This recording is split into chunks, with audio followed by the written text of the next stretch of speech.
Olá pessoal, aqui é o professor Gessé, professor de matemática do Personal Educa, e hoje nós falaremos sobre números complexos. Para começar, número complexo é do tipo z igual a A mais BI. Esse A, ele, além de ser um número real, ele é chamado de parte real. Então, ele é a parte real do número complexo z. Esse B, ele é chamado de parte imaginária. Parte imaginária. Então, o A, parte real, B, parte imaginária. Esse I, que está aqui, ele é chamado de unidade imaginária. Unidade imaginária. Então, não confundam. A parte imaginária não é o BI, é apenas o B. O I é chamado de unidade imaginária. Quando eu fizer exercício, vocês vão perceber que se você colocar o I na parte imaginária, pode dar um pequeno probleminha aí.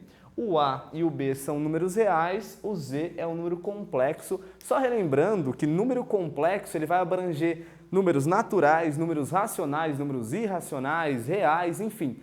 Todo número é complexo. Qualquer número que você pegar é complexo. Ah, mas π é complexo? Sim, o π é complexo. Raiz de 2, raiz de 3, 1, 2, número negativo, 0, qualquer número é complexo.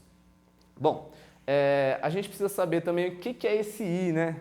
Quanto vale esse i? Esse i ele é igual a raiz de menos 1. Ah, mas existe raiz negativa? Sim, nos números complexos existem. I é igual a raiz de menos 1. Sendo assim, i ao quadrado é igual a menos 1. Isso aqui é uma coisa que você precisa saber, porque não é uma coisa deduzível. Você precisa realmente saber que i ao quadrado é igual a menos 1. A gente tem alguns exemplos aqui de números complexos, começando com o Z1. Z1 é igual a 2 mais 3i. Então a gente observa que a parte real do Z1 é o 2 e a parte imaginária do Z1 é o 3. O i é a unidade imaginária. Esse número Z2 igual a 1 menos i também é complexo, sendo que a parte real dele é o 1 e a parte imaginária é o menos 1. Quando não tem nada acompanhando aqui, teria um 1. Como tem um negativo, menos 1. Então, parte real 1, parte imaginária menos 1. Será que esse número é complexo? Bom, apesar de não ter nenhum i, apesar dele não estar exatamente nesse formato A mais BI, como eu falei anteriormente, todo número é complexo. Então, sim, Z3 igual a 3 é complexo. A gente pode reescrever isso da seguinte forma. 3 é a mesma coisa que 3 mais 0i. Tá aqui, ó, apareceu o i. Então, é sim um número complexo, que ele tem um nome muito especial, que é um nome que vocês já conhecem, e o nome dele é real. Então, um número complexo onde a parte imaginária seja 0 é chamado de número real, que é o que vocês já estavam acostumados. Será que esse número aqui é complexo? 7i? Sim, ele é complexo. Esse número 7i ele é um número do tipo 0 mais 7i. Ou seja, a parte real dele é 0 e a parte imaginária é 7. Quando um número é desse tipo, nós chamamos ele de imaginário puro. Então, se a parte real de um número complexo for 0, ele é chamado de imaginário puro. Se a parte imaginária for 0, ele é chamado de real. Isso é bastante importante porque num exercício de vestibular pode aparecer essas palavrinhas aqui, você tem que saber identificar, saber o que significa ser real e ser imaginário puro. Agora eu vou falar de igualdade de complexos, quando que dois números complexos são iguais. Eu tenho aqui o Z1 igual a A mais BI e o Z2 igual a C mais DI. Se o Z1 for igual ao Z2, significa que a parte real do Z1 é igual à parte real do Z2 e a parte imaginária do Z1 é igual à parte imaginária do Z2. Ou seja, A deve ser igual a C e B deve ser igual a D, como a gente pode conferir aqui. Ah, mas e o I? Como eu já falei, volto a falar, o I não faz parte da parte imaginária. A parte imaginária é somente o B e o D, então isso é igualdade de complexos. Muito bem, agora a gente vai começar a falar das operações com números complexos. Nesse instante falaremos sobre adição, subtração e multiplicação de complexos. Se eu tiver um complexo Z1 igual a A mais BI e um complexo Z2 igual a C mais DI, quando eu for somar esses dois números complexos, eu vou somar parte real com parte real e parte imaginária com parte imaginária. Então eu fico com A mais C mais B mais DI. Coloquei o I em evidência aqui. Então, somo parte real com parte real, parte imaginária com parte imaginária. O mesmo vale para subtração de complexos. Você vai subtrair as partes reais e vai subtrair as partes imaginárias. Então, eu fico com A menos C mais B menos DI, como está aqui. Na multiplicação é um pouquinho diferente, um pouquinho mais chatinho de fazer, porque você vai ter que multiplicar todos os valores que estão aqui por todos os valores que estão aqui. Então a gente vai fazer uma pequena distributiva, vai fazer A vezes C, A vezes C, A vezes DI, BI vezes C, BI vezes DI. Fazendo esse cálculo, você vai acabar encontrando exatamente isso daqui, AC menos BD, mais AD mais BCI. Tá, mas está muito complicado com letra. Vamos trabalhar um pouquinho com o número para poder entender um pouco melhor. Por exemplo, tenho aqui o número Z, 2 mais 3i, e o número W, 1 menos i. Se eu for somar o número Z com o número W, bom, eu disse que na soma você vai somar parte real com parte real, parte imaginária com parte imaginária. Então eu vou somar 2 com o 1, vou ficar com 2 mais 1 aqui na parte real, e eu vou somar o 3 com o menos 1 aqui da parte imaginária. Então vai ficar 3 menos 1 da parte imaginária. Somando 2 mais 1, eu fico com 3. Somando 3 menos 1, mas 3 menos 1 não é uma soma. Sim, a subtração não deixa de ser uma soma, você está somando pelo oposto do 1 no caso. Então 3 menos 1 dá 2, então 3 mais 2i.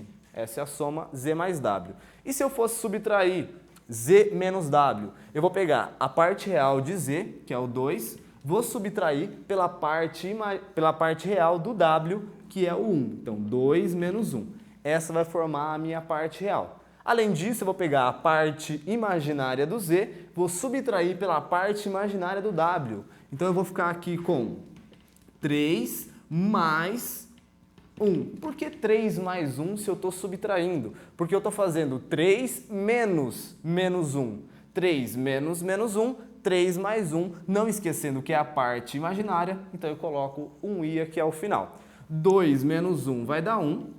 E 3 mais 1 vai dar 4. Então, meu resultado aqui, 1 mais 4i.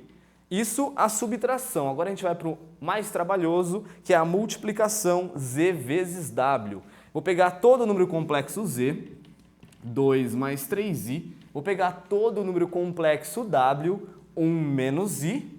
E vou fazer uma pequena distributiva aqui. Então vai ficar 2 vezes 1, que é 2. 2 vezes menos i, que é menos 2i, 3i vezes 1, que é mais 3i, 3i vezes menos i, que é menos 3i quadrado.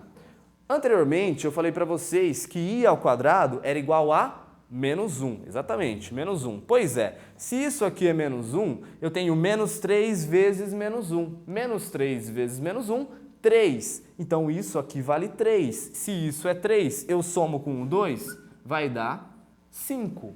E menos 2i mais 3i vai dar i. Então, na multiplicação, eu encontro 5 mais i. Bom, agora falando sobre complexos conjugados. Se eu tiver um número complexo Z igual a A mais BI, o conjugado dele, que a gente vai colocar uma barrinha em cima, então se aparecer essa barra em cima de um número complexo, é o conjugado daquele número, a gente vai chamar de A menos BI. Então o que mudou?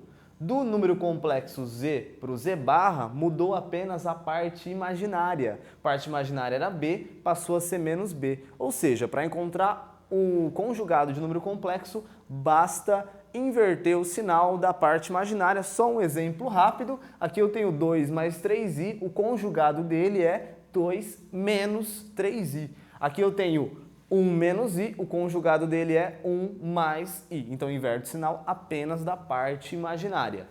Divisão de complexos. Divisão de complexos é interessante porque vai envolver adição, subtração, multiplicação, tudo numa coisa só. Se eu tiver z e w como dois números complexos, a divisão de z por w é dada por z por w vezes o conjugado de w em cima e embaixo aqui. Vamos entender um pouco melhor isso com um exemplo. Dados então z igual a 2 mais 3i e w igual a 1 menos i, a gente vai fazer a divisão z por w. Z dividido por w vai dar 2 mais 3i dividido por 1 menos i. Como a gente já conseguiu ver aqui, z dividido por w vai ser z por w vezes o conjugado de w em cima e embaixo. Qual seria o conjugado de w? Conjugado de w, conjugado de 1 menos i é 1 mais i. Então eu vou multiplicar em cima e embaixo por 1 mais i. Faço uma multiplicação em cima e embaixo pelo conjugado do denominador. Mais ou menos, na verdade mais ou menos não, exatamente como vocês costumam fazer racionalização. É a mesma ideia. Lembra que o i é uma raiz? Pois é a mesma ideia da racionalização. Bom, aqui eu vou fazer a multiplicação. 2 mais 3i vezes 1 mais i, 1 menos i vezes 1 mais i. Vou fazer uma pequena distributiva aqui. 2 vezes 1, 2 vezes i, 3i vezes 1, 3i vezes i. E aqui embaixo, daqui a pouco eu vou dar uma dica de como resolver de uma forma um pouco mais rápida. 2 vezes 1 vai dar 2. 2 vezes i, 2i. 3i vezes 1, 3i. E 3i vezes i vai dar 3i quadrado, que a gente já sabe quanto vale, daqui a pouco eu vou fazer uma pequena mudança aí. Bom, aqui embaixo, se você lembrar lá de produtos notáveis, a mais b vezes a menos b igual a a quadrado menos b quadrado, diferença de quadrados, dá pra gente adotar, dá pra gente utilizar esse produto notável nessa situação aqui. Se você não lembra, se você não sabe, é muito simples. Basta você calcular o quadrado do primeiro, ou seja, 1 ao quadrado, menos o quadrado do segundo, ou seja, i ao quadrado. Então, quando você estiver fazendo divisão de dois números complexos, a parte de baixo, a parte do denominador, basta fazer o quadrado do primeiro menos o quadrado do segundo. Continuando a resolução, lembra que i ao quadrado é menos 1? Pois é, se isso aqui é menos 1 vezes 3, menos 3. Menos 3 mais 2, menos 1. 2i mais 3i, 5i. Dividido por, quanto que é i quadrado mesmo? Menos 1. Então, menos 1 vai dar 1. 1 ao quadrado é 1. 1 mais 1, 2. Então, só para deixar bonitinho, separado parte real de parte imaginária, está aqui a minha divisão. A parte real é menos 1 sobre 2 e a parte imaginária 5 sobre 2. Esse foi z dividido por w. Mudando um pouquinho de assunto, agora a gente vai falar sobre potências de i, essa parte que talvez seja a parte mais interessante, mais gostosa de trabalhar em números complexos. I é aquele númerozinho, né? Raiz de menos 1. I elevado a zero vai dar quanto? 1. Por que i elevado a zero é 1? Porque todo número elevado a zero é 1. Então, i elevado a zero também é 1. I elevado a 1 é o próprio i, porque todo número elevado a 1 é ele mesmo. Então, i elevado a 1 é i. Ok. I ao quadrado, por definição, aquela primeira coisa que eu falei na aula, i ao quadrado é igual a menos 1. Esse aqui não tem explicação. Então, é muito importante que você lembre realmente que i ao quadrado é menos 1. Já i ao cubo vai dar exatamente i ao quadrado vezes i, né? Já que se eu conservasse as bases e somasse os expoentes, eu voltaria em i ao cubo. Quanto que é i ao quadrado? Menos 1. Quanto que é i? I mesmo. Menos 1 vezes i dá menos i. E a partir do i à quarta, vai dar novamente 1i, menos 1, menos i, 1i, menos 1, menos i, 1i, menos 1, menos i. Ou seja, esse ciclo ele é interminável. A cada 4 vai sempre se repetir essa sequência aqui. Então, por exemplo, se eu quiser calcular I elevado a 37, como é que eu faço? Bom, se você tiver com muita saúde, com muita vontade no dia, você pode fazer assim. 1i menos 1 menos i. 1i menos 1. Você pode contar até 37, não tem problema. Eu tenho certeza que você vai acertar. Mas é mais fácil você pensar o seguinte, se a cada 4 vai repetir, eu pego 37 e divido por 4. Se eu dividir 37 por 4, vai dar exatamente 9, e 4 vezes 9 é 36. 37 menos 36, 1. E é nisso que eu estou interessado. Ah, então quer dizer que i elevado a 37 é 1? Não. I elevado a 37 é a mesma coisa que i elevado a 1. Então o valor que der no resto é o valor que você vai colocar no expoente. E quanto é i elevado a 1? I. Então i elevado a 37 é a mesma coisa que i. E o que eu faço no i elevado a 99, por exemplo? Mesma coisa. Pego o 99 e divido por 4. 9 por 4 dá 2, sobra resto 1. Baixo o 9, 19 por 4 vai dar 4. Sobra resto 3. Isso quer dizer que i elevado a 99 é 3? Não, i elevado a 99 é i elevado a 3. Por um acaso, i elevado a 3 é menos i. Então, i elevado a 99 é a mesma coisa que menos i. Isso vale para qualquer valor que você tomar. I elevado a 1 trilhão, pega 1 trilhão, divide por 4, pega o resto, vai ficar i elevado ao resto. Sempre assim, tranquilinho, e tem caído bastante nos vestibulares esse tema. Então nós falamos da parte algébrica de um número complexo, agora nós falaremos sobre a parte geométrica, falando sobre módulo de um número complexo. Módulo sempre será distância de alguma coisa. Nesse caso aqui a gente vai fazer o seguinte, vou marcar um pontinho aqui, ó, tá aqui, esse ponto. Esse ponto, ele vai ter uma coordenada aqui embaixo e vai ter uma coordenada aqui desse lado, certo?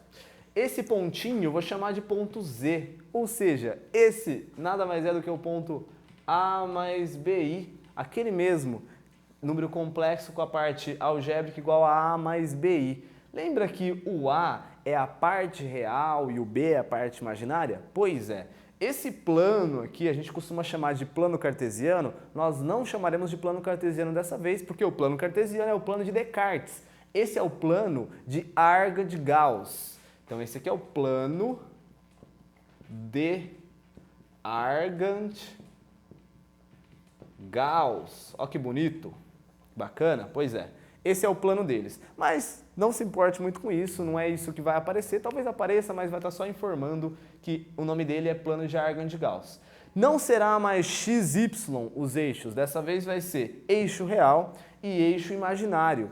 RE de real e M de imaginário. Se esse é o eixo real, nada mais certo do que a parte real estar nele. Então a gente vai marcar o A aqui no eixo real. E lá no eixo imaginário, eu vou marcar a parte imaginária, que é o B, e somente o B. O I não faz parte da parte imaginária. Então está aqui o número complexo Z na sua forma geométrica. Ele é apenas um pontinho. Aliás, esse ponto, ele pode ter dois nomes. Ele pode ser chamado de imagem ou afixo.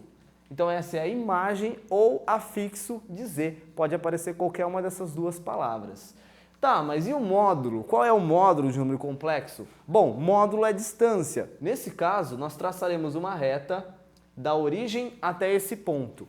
Essa reta é a distância, que é a distância da origem até o complexo Z, vai ser exatamente o módulo desse número complexo. Ele tem um outro nominho também. Vocês lembram do Thundercats? Pois é, falava Thundercats, ho! Então, aqui ó, o nome dele é Rho. Essa letrinha bonita que parece um P, o nome dele é Rho. Deixa eu até colocar aqui. Nome bonito, né? Rho. Pois é. Se aparecer um Rho ou aparecer módulo de Z, é isso que significa, ok? Tá, mas como vocês podem perceber, isso aqui é um triângulo retângulo, né? Essa medida aqui, ó, é B. Essa medida de baixo é A. E essa medida aqui seria a hipotenusa, que mede exatamente Rho, ou módulo de Z, tanto faz. Utilizando o nosso amigo Pitágoras, a gente tem que Rho ao quadrado, que é a hipotenusa, é igual a ao quadrado, que é um dos catetos, mais b ao quadrado, que é o outro cateto. Sendo assim, ρ vai ser exatamente a raiz de a quadrado mais b quadrado. Então, o módulo de um número complexo z é dado por raiz da parte real ao quadrado mais parte imaginária ao quadrado. Só para finalizar essa parte, tem uma propriedade importante que diz que um número complexo multiplicado com o seu conjugado dá exatamente o seu módulo ao quadrado.